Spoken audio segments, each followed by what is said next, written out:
O Senhor plantou uma vinha com amor, dela cuidou, esperou que desse uvas boas, uvas bravas, dela brotou. Que mais podia eu fazer? Assim perguntou o Senhor. Tudo eu já fiz pela vinha, como Supremo Pastor.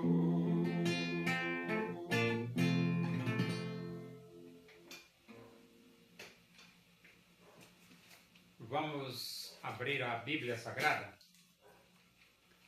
no livro dos Atos dos Apóstolos, capítulo 25, e vamos ler do versículo 13 até o versículo 22. Diz assim as Escrituras Sagradas, a palavra de Deus. Passados alguns dias, o rei Agripa e Berenice chegaram a Cesareia a fim de saudar a Festo.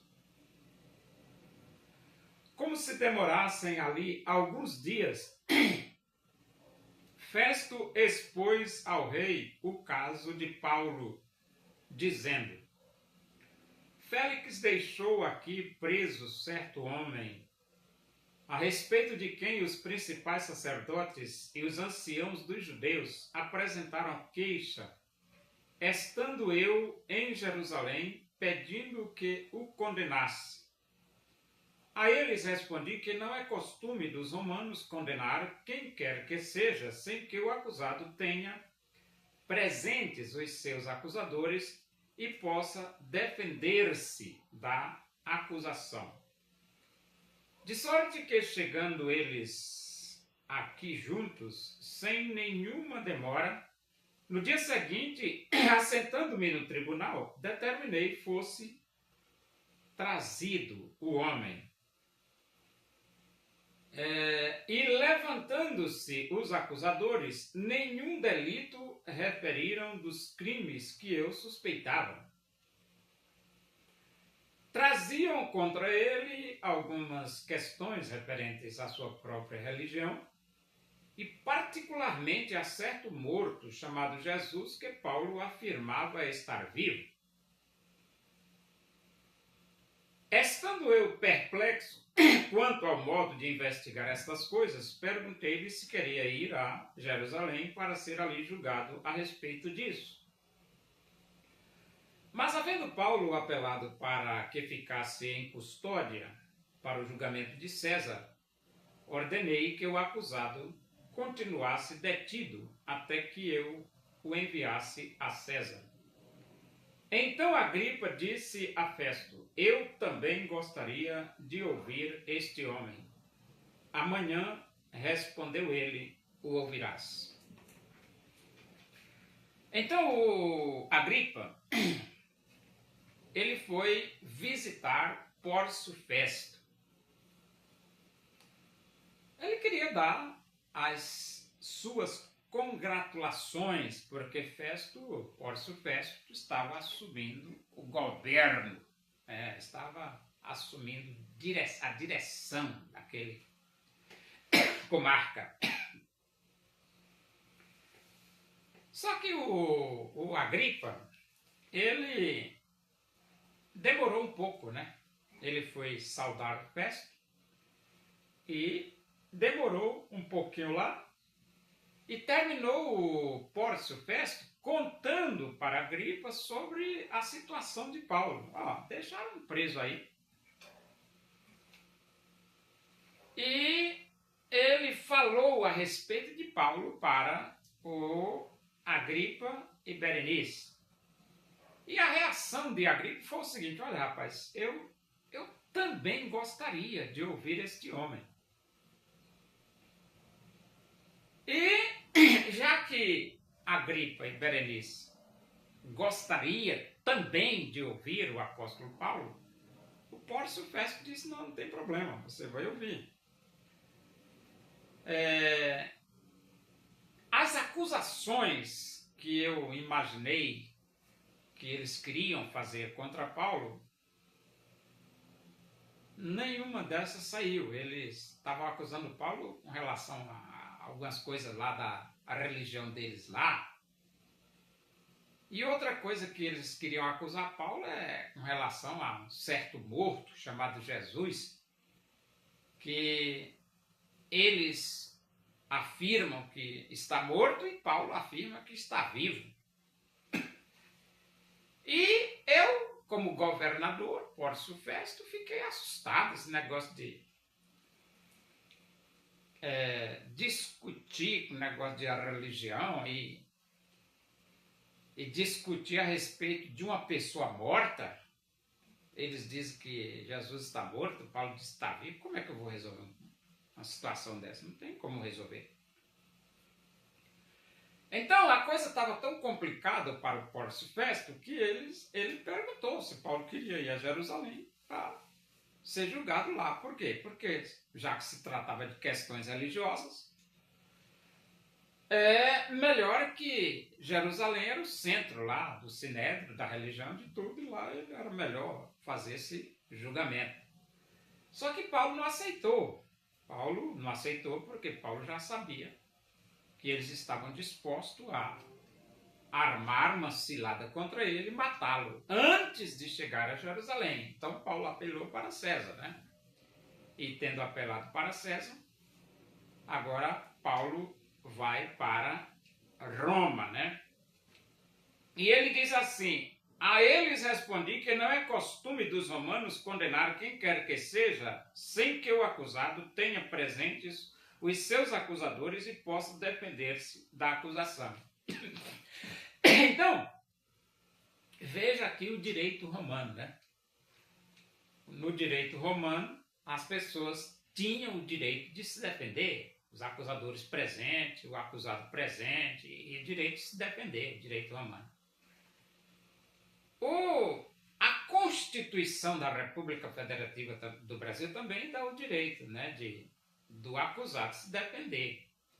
Só que o Alexandre de Moraes não quer dar não, né?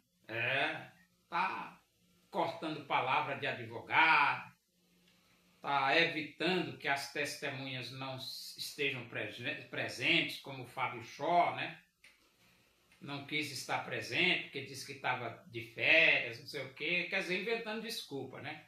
Quer dizer, o Alexandre de Moraes está fazendo tudo para tirar o direito dos acusados se defenderem. Por que ele está fazendo isso? Porque ele quer condenar Bolsonaro. O que é que isso significa? Significa dizer que o Moraes não tem condições de ser juiz. Não. E muito menos ministro de Suprema Corte. Por quê? Porque o juiz tem que ser imparcial. O juiz tem que ser imparcial. O Moraes não é imparcial. E além de não ser imparcial, ele ainda quebra a Constituição na venta de todo mundo. Na cara de todo mundo, na cara do Exército, na cara do Senado, na cara da Câmara Federal, na cara dos brasileiros, na cara dos juízes. Quebra a Constituição assim, ó, de graças, sem se preocupar com nada. Quer porque quer condenar Bolsonaro. Ainda bem que apareceu o Donald Trump, né? Donald Trump, para meter a caneta no Alexandre de Moraes. Ainda bem, né? Porque eu vou dizer uma coisa, né? Os deputados não têm força mais. A Câmara Federal não tem mais força. O Senado não tem mais força. O Lula não tem força e o Lula também quer condenar o Bolsonaro, porque ele quer continuar na presidência, quer continuar no poder. Então, aí todo mundo sem força, só resta o povo. O povo precisa se levantar e se reunir para dizer fora Moraes. O povo. E fora Lula também, né? Mas, fora do povo, porque todo o poder emana do povo, nós podemos, os 220 milhões de brasileiros, podemos tirar os ministros do Supremo Tribunal Federal. Demitir. Nós temos autoridade. O povo brasileiro tem autoridade para demitir os 11 ministros do Supremo Tribunal Federal. E o correto seria esse, o povo brasileiro demitir o Luiz Inácio Lula da Silva, demitir o Davi Alcolumbre, demitir o Hugo Mota, demitir o Luiz Roberto Barroso, Alexandre de Moraes, demitir o Gilmar Mendes, demitir o Fachin, demitiu o Toffoli, demitiu o Carmen Lúcia, demitiu o Zanin, demitiu o Flávio Dino. O povo brasileiro tem o poder para demitir, tem a autoridade para demitir os ministros, o presidente e os presidentes da Câmara e do Senado. Por quê? Todo o poder emana do povo. Quem manda somos nós. Nessa quisquilica desse Brasil, quem manda somos nós. Entendeu?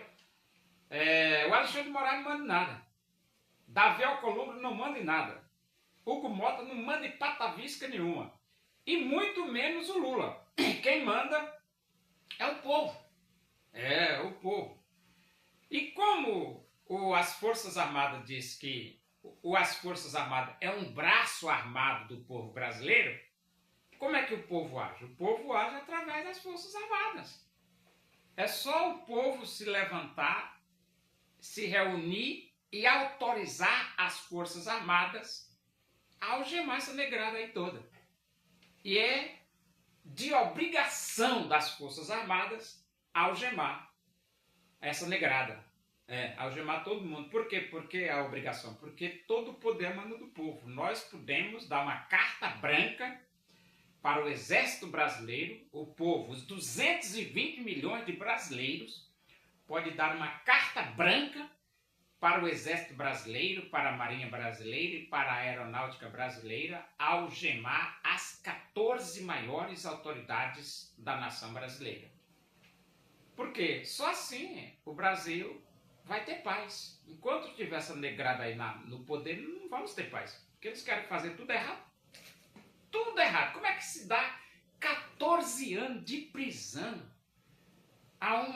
a Débora perdeu o Mané só porque escreveu na estátua da justiça, perdeu o Mané? Coisa de doido, rapaz. Coisa de maluco.